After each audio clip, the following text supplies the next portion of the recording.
তিনটে সফরের উল্লেখযোগ্য অর্জনগুলি বলছি। মালয়েশিয়ার ব্যাপারে দুই দেশের মাননীয় প্রধানমন্ত্রীর উপস্থিতিতে সংস্কৃতি বিষয়ে একটি সমঝোতা স্মারক এবং সন্ত্রাসবাদ প্রতিরোধে সক্ষমতা বৃদ্ধি ও বিনিয়োগ সম্প্রসারণ বিষয়ে মন্ত্রী পর্যায়ে দুটো নোট বিনিময় করা হয়।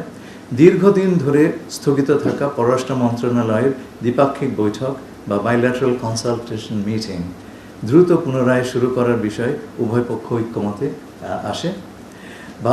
বাংলাদেশ মালয়েশিয়া মুক্ত বাণিজ্য চুক্তি বা ফ্রি ট্রেড এগ্রিমেন্ট আলোচনা দ্রুত শুরু এবং 2027 সালের মধ্যে একটি পারস্পরিকভাবে লাভজনক সমন্বিত ও ভবিষ্যৎ মুক্তি চুক্তি সম্পাদনের লক্ষ্যে অগ্রসর হওয়ার অঙ্গীকার ব্যক্ত করা হয়েছে।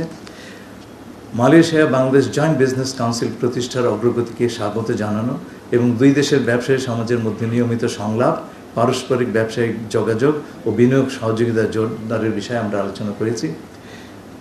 শ্রম সহযোগিতার বিষয়ে নিরাপদ, নিয়মিত ও স্বচ্ছ অভিবাসনের অঙ্গীকার দুই পক্ষ পুনর্ব্যক্ত করেছে এবং বাংলাদেশি কর্মী নিয়োগ পুনরায় শুরু, দক্ষ কর্মী প্রেরণ এবং অনিয়মিত শ্রমিকদের বৈধকরণ বিষয়গুলি বিশেষ করে 8,000 শ্রমিকের কর্মে যোগদানের বিষয়টি মালয়েশিয়ার প্রধানমন্ত্রী আশ্বাস দিয়েছেন।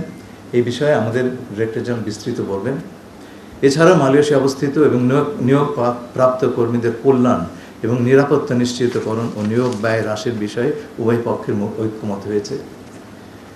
শ্রম সহযোগিতা বিষয়ক জয়েন্ট ওয়ার্কিং গ্রুপ এর মাধ্যমে বিদ্যমান সমঝোতা স্মারক বা মেমোরেন্ডাম অফ আন্ডারস্ট্যান্ডিংয়ের মূল্যায়ন এবং বর্তমান প্রয়োজনের আলোকে নতুন হালনাগাদ মেমোরেন্ডাম অফ আন্ডারস্ট্যান্ডিং প্রণয়নের বিষয়ে আমরা একমত হয়েছি। এর চেয়ে বাইরের বিষয়, এর বাইরে রোহিঙ্গা সংকটের টেকসই সমাধান এবং প্রত্যাবাসনের বিষয়ে মালয়েশিয়ার সক্রিয় ভূমিকা তারা আমাদের কাছে ব্যক্ত করেছেন। আপনারা হয়তো জানেন, মালয়েশিয়াতে প্রায় 2 লক্ষ রোহিঙ্গা, বাস্তুচ্যুত রোহিঙ্গা বসবাস করেন। এই বিষয়টি আমাদের দু দেশের কমন একটা বিষয় এবং আমরা পরস্পরের সাথে আমাদের পলিসি কোঅর্ডিনেট করে এই সমস্যার সমাধানের জন্য প্রচেষ্টা করব বলে আমরা একমত হয়েছি। দ্বিতীয় হচ্ছে আঞ্চলিক বিষয়। আঞ্চলিক বিষয়ে আমরা আসিয়ান সেক্টরাল ডায়ালগ পার্টনার হিসাবে অন্তর্ভুক্ত হওয়ার জন্য সচেষ্ট আছি এবং মালয়েশিয়া এই বিষয়ে তাদের দৃঢ় সমর্থন আমাদেরকে দেবেন বলে জানিয়েছেন। এছাড়াও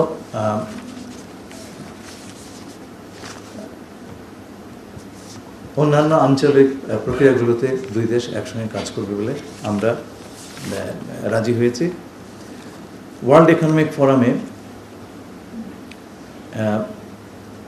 এটা হচ্ছে ওয়ার্ল্ড ইকোনমিক ফোরামের গ্রীষ্মকালীন অধিবেশন। তাদের বার্ষিক অধিবেশন ডাভোসে হয়, আপনারা জানেন। এটা হচ্ছে ডালিয়ানে, প্রতি 2 বছর ডালিয়ানে এটা অনুষ্ঠিত হয় এই সেশনটা।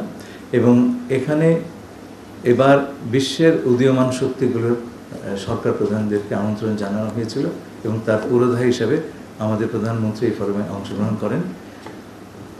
বাংলাদেশ বিশ্ব ফোরামে জলবায়ু পরিবর্তন সংক্রান্ত চ্যালেঞ্জ মোকাবেলায় সম্মুখবর্তী দেশ হিসাবে একটি প্রধান ভূমিকা পালন করছে ইউনাইটেড নেশনস এবং অন্যান্য সকল ফোরামে।